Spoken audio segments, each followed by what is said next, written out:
بسم اللہ الرحمن الرحیم۔ السلام علیکم ناظرین، آج سے کروڑوں سال پہلے اللہ تعالیٰ نے اس کائنات کو تخلیق فرمایا اور پھر حضرت آدم علیہ السلام کے ذریعے اس کائنات کے اندر انسانی زندگی کی بنیاد رکھی۔ اس طرح اللہ تعالیٰ نے اس روئے زمین پر بے شمار قوموں کو آباد فرمایا اور ان قوموں کی طرف اپنے بے شمار انبیاء کرام کو مبعوث فرمایا۔ ہر ایک قوم کی طرف مختلف انبیاء کرام ان کی رشد و ہدایت کے لیے تشریف لائے، یہاں تک کہ 1,24,000 کم و بیش انبیاء کرام اس روئے زمین پر جلوہ افروز ہوئے۔ پھر اللہ تعالیٰ نے اپنے پیارے حبیب حضرت محمد صلی اللہ علیہ وآلہ وسلم پر نبوت کا دروازہ بند کر دیا اور قیامت تک کوئی بھی نبی اس دنیا میں تشریف نہیں لائے گا۔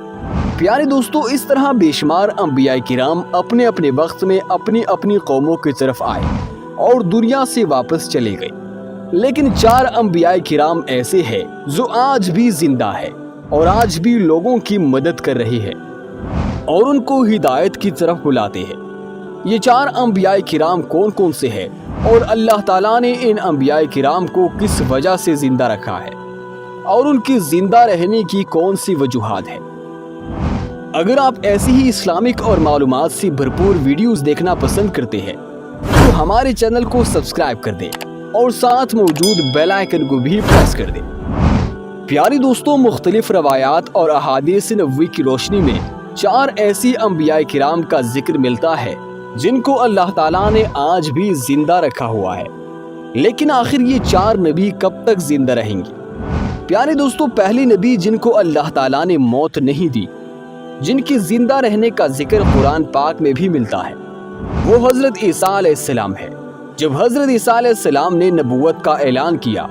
اور انہوں نے اپنے ارد گرد کے لوگوں کو جمع کیا اور ان کو جمع کر کے بتایا کہ میں اللہ تعالیٰ کی طرف سے بھیجا ہوا نبی ہوں اور میں دعوت حق دینے کے لیے مبعوث ہوا ہوں، لیکن جس قوم کی طرف اللہ تعالیٰ نے حضرت عیسیٰ علیہ السلام کو مبعوث فرمایا تھا وہ قوم یہودی تھی اور ان کی کتابوں میں واضح لکھا ہوا تھا کہ اللہ تعالیٰ کا ایک نبی آئے گا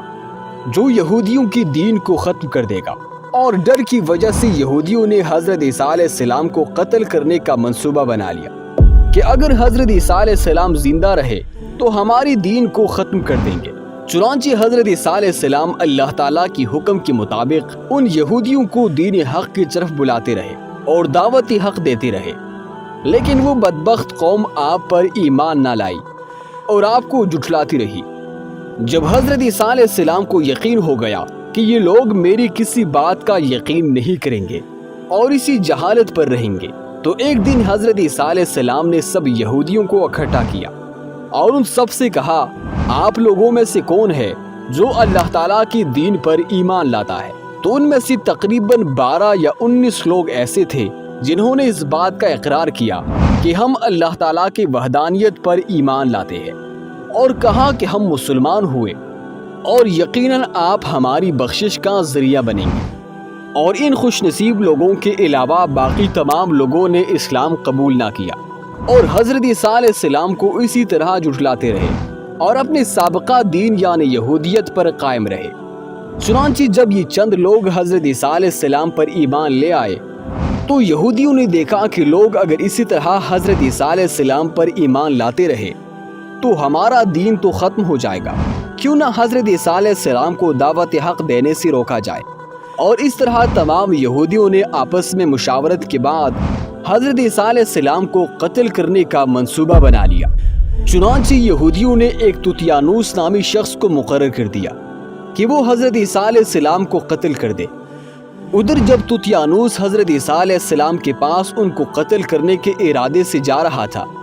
تو اللہ تعالیٰ نے اپنے فرشتے کو حکم دیا کہ جاؤ اور حضرت عیسیٰ علیہ السلام کو آسمانوں کی طرف اٹھا کر لے آؤ،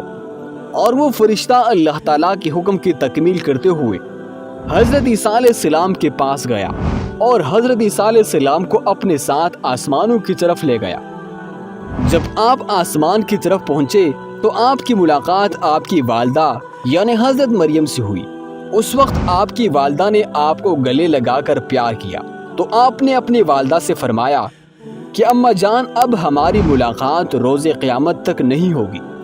اس طرح جب حضرت عیسیٰ علیہ السلام آسمانوں کی طرف اٹھائے گئے تو اس وقت آپ کی عمر مبارک 33 سال تھی، اور ادھر یہودی باہر کھڑے ہو کر اس شخص کا انتظار کر رہے تھے جس شخص کو انہوں نے حضرت عیسیٰ علیہ السلام کو قتل کرنے کے لیے بھیجا تھا۔ نہ جانے کب طوطیانوس حضرت عیسیٰ علیہ السلام کو قتل کر کے باہر آئے گا۔ اس طرح جب کافی دیر ہو گئی تو وہ شخص واپس نہ آیا، تو اس وقت تمام یہودی حضرت عیسیٰ علیہ السلام کے گھر کی طرف گئے کہ آخر دیکھے تو صحیح کہ ماجرا کیا ہے۔ انہوں نے ایک شخص کو پایا جس کا چہرہ حضرت عیسیٰ علیہ السلام جیسا تھا، تو انہوں نے اسے قتل کر دیا، اور قتل کرنے کے بعد انہوں نے دیکھا کہ چہرہ تو حضرت عیسیٰ علیہ السلام جیسا ہے، لیکن یہ ہمارا ہی طوطیانوس ہے جس کو ہم نے حضرت عیسیٰ علیہ السلام کے قتل کے لیے بھیجا تھا۔ یہ ماجرا دیکھ کر تمام یہودی پریشان ہو گئے اور 2 گروہوں میں تقسیم ہو گئے، اور تمام یہودی آپس میں لڑنے جھگڑنے لگے، اور اس لڑائی میں بہت سے یہودیوں کا قتل عام ہوا۔ جس طرح اللہ تعالیٰ سورہ نساء میں فرماتا ہے، اور ان کے اس کہنے کی وجہ سے کہ ہم نے اللہ تعالیٰ کے رسول یعنی حضرت عیسیٰ علیہ السلام کو قتل کر دیا، حالانکہ انہوں نے ان کو قتل نہیں کیا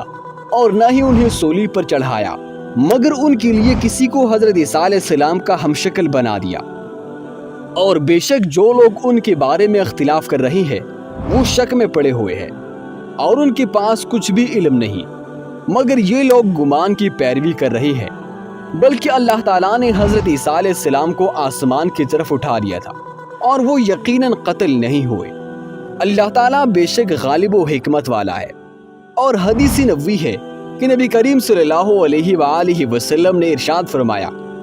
کہ حضرت عیسیٰ علیہ السلام قیامت سے پہلے زمین پر تشریف فرمائیں گے اور سنت نبوی کے مطابق زندگی گزاریں گے۔ حضرت عیسیٰ علیہ السلام ہی صلیب کو توڑیں گے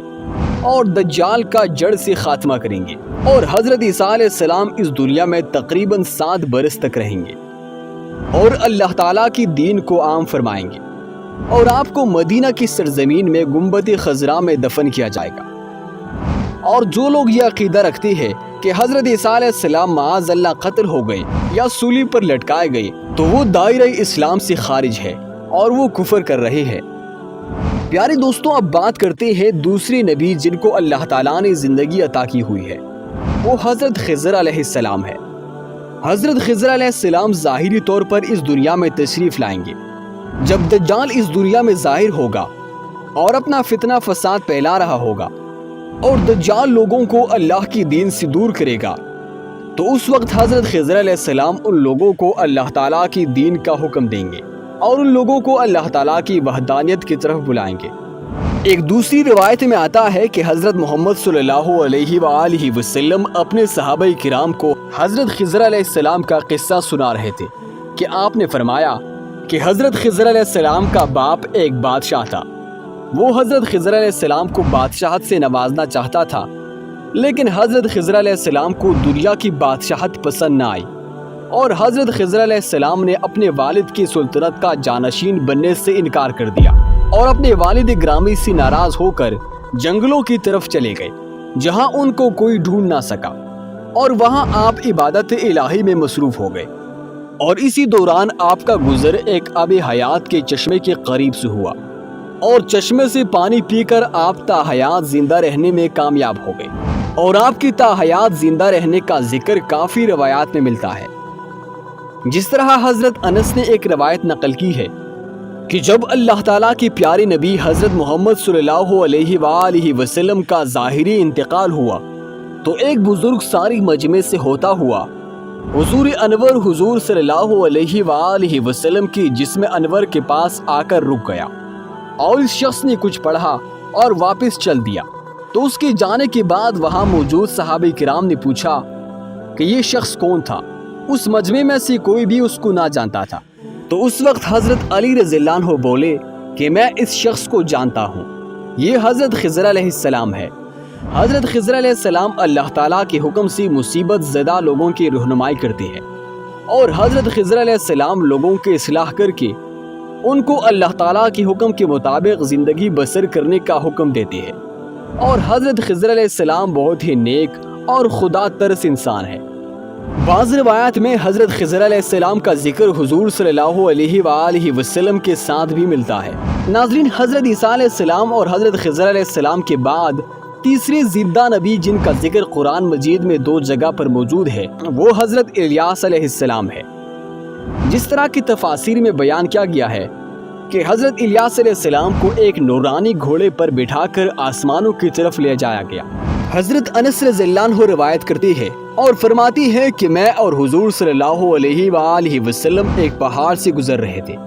اور وہاں سے گزرتے ہوئے ایک آواز سنائی دی کہ اللہ تعالیٰ مجھے بھی حضرت محمد صلی اللہ علیہ وآلہ وسلم کا امتی بنا دے۔ یہ آواز سنتے ہی اللہ کے نبی نے مجھے حکم دیا کہ اے انس، اس آواز کا پتہ لگا کہ یہ کون ہے۔ تو حضرت انس رضی اللہ عنہ بیان کرتے ہیں کہ میں جب پہاڑ کے اندر گیا تو میں نے دیکھا کہ ایک سفید پوش بزرگ اللہ کی عبادت میں مشغول تھا، اور جب اس شخص نے مجھے دیکھا تو کہا کہ اے بندے، تو حضور صلی اللہ علیہ وآلہ وسلم کا صحابی ہے۔ تو اس وقت حضرت انس رضی اللہ عنہ نے جواب دیا جی ہاں۔ تو اس شخص نے کہا کہ میرا سلام حضور صلی اللہ علیہ وآلہ وسلم کو پہنچا دو، اور حضرت محمد صلی اللہ علیہ وآلہ وسلم کی بارگاہ میں عرض کرنا کہ حضرت الیاس علیہ السلام آپ سے ملنا چاہتے ہیں۔ میں واپس حضور صلی اللہ علیہ وآلہ وسلم کے پاس آیا اور حضور صلی اللہ علیہ وآلہ وسلم کی بارگاہ میں حضرت الیاس علیہ السلام کا پیغام پہنچایا۔ تو آپ صلی اللہ علیہ وآلہ وسلم نے مجھے اپنے ساتھ لیا اور حضرت الیاس علیہ السلام سے ملنے کے لیے چل پڑے۔ جب آپ حضرت الیاس علیہ السلام کے پاس پہنچے تو میں ان سے کچھ دور کھڑا ہو گیا، اور آپ صلی اللہ علیہ وآلہ وسلم اور حضرت الیاس علیہ السلام کافی دیر تک آپس میں بات کرتے رہے۔ تو اس دوران ان پر آسمان کی طرف سے کھانا نازل ہوا۔ اس وقت حضرت محمد صلی اللہ علیہ وآلہ وسلم نے مجھے بھی اپنے پاس بلا لیا، اور اس طرح ہم تینوں نے مل کر کھانا کھایا۔ اور جب کھانا ختم ہوا تو میں نے دیکھا کہ ایک سفید پرندہ آسمان سے نیچے کی طرف آ رہا ہے، اور وہ پرندہ حضرت الیاس علیہ السلام کے پاس گیا، اور حضرت الیاس علیہ السلام اس پرندے پر سوار ہوئے اور آسمانوں کی طرف چلے گئے۔ بعض علماء کرام نے لکھا ہے کہ حضرت الیاس علیہ السلام اور حضرت خضر علیہ السلام ہر رمضان میں بیت المقدس میں تشریف لاتے ہیں اور وہاں پر روزے رکھتے ہیں اور حج کے موقع پر حج ادا کرتے ہیں، اور دونوں نبی مختلف مقامات پر مصیبت زدہ انسانوں کی مدد کرتے ہیں۔ پیارے دوستو، اب بات کرتے ہیں چوتھے نبی کی جو آج بھی زندہ ہے، اور وہ ہے حضرت ادریس علیہ السلام، جن کی بھی زندہ ہونے کی روایت ملتی ہے۔ جس طرح اللہ تعالیٰ سورہ مریم میں ارشاد فرماتا ہے کہ وہ ایک نیک اور پرہیزگار انسان اور نبی تھے، اور اللہ تعالیٰ نے حضرت ادریس علیہ السلام کو جنت سے اٹھا لیا تھا۔ پیارے دوستو، شب معراج کی رات چوتھے آسمان پر حضور صلی اللہ علیہ وآلہ وسلم کی ملاقات حضرت ادریس علیہ السلام سے ہوئی تھی، اور بعض روایت کے مطابق چھٹے آسمان کا ذکر بھی ملتا ہے۔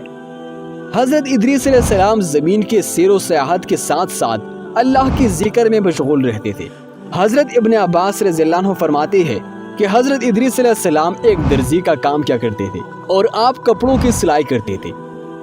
اور اللہ تعالیٰ کا ذکر بلند کر جاتے، اور جب شام ہوتی تو آپ کی نیکیاں بے تحاشا ہو جاتی۔ حضرت ادریس علیہ السلام کی نیکیاں زمین پر رہنے والے ہر شخص سے زیادہ ہو جاتی، اور آپ کی نیکیاں اللہ کی بارگاہ میں جمع ہو جاتی۔ حضرت ادریس علیہ السلام کو زندہ آسمان کی طرف اٹھایا گیا تھا، اور ایک دفعہ ملک الموت حضرت ادریس علیہ السلام کی بارگاہ میں حاضر ہوئے تو حضرت ادریس علیہ السلام نے انہیں کہا کہ مجھے موت کا ذائقہ چکھنا ہے۔ چنانچہ آپ کے کہنے پر ملک الموت نے آپ کی جان نکال لی، اور پھر اللہ تعالیٰ کے حکم سے آپ کو زندہ کر دیا گیا۔ آپ نے فرشتے سے درخواست کی کہ میں دوزخ کو دیکھنا چاہتا ہوں، اور پھر آپ کو دوزخ میں لے جایا گیا اور وہاں کی سیر کروائی گئی، اور پھر آپ نے جنت کا ارادہ کیا تو پھر آپ کو جنت کی سیر کروائی گئی۔ جب آپ کو جنت میں داخل کر دیا گیا تو حضرت ادریس علیہ السلام نے فیصلہ کیا کہ اب میں یہی رہنا پسند کروں گا۔ چنانچہ فرشتے نے کہا کہ آپ اپنے مقام کی طرف واپس لوٹ جائیں، اور اللہ تعالیٰ کی طرف سے حکم ملا کہ حضرت ادریس علیہ السلام کو ادھر ہی رہنے دیا جائے۔ اور اس طرح حضرت ادریس علیہ السلام وہ چوتھے نبی ہے جو زندہ جنت میں موجود ہے۔ اللہ تعالیٰ سے دعا ہے کہ اللہ تعالیٰ ہمیں اپنے احکام کے مطابق زندگی گزارنے کی توفیق عطا فرمائے۔ آمین سم آمین۔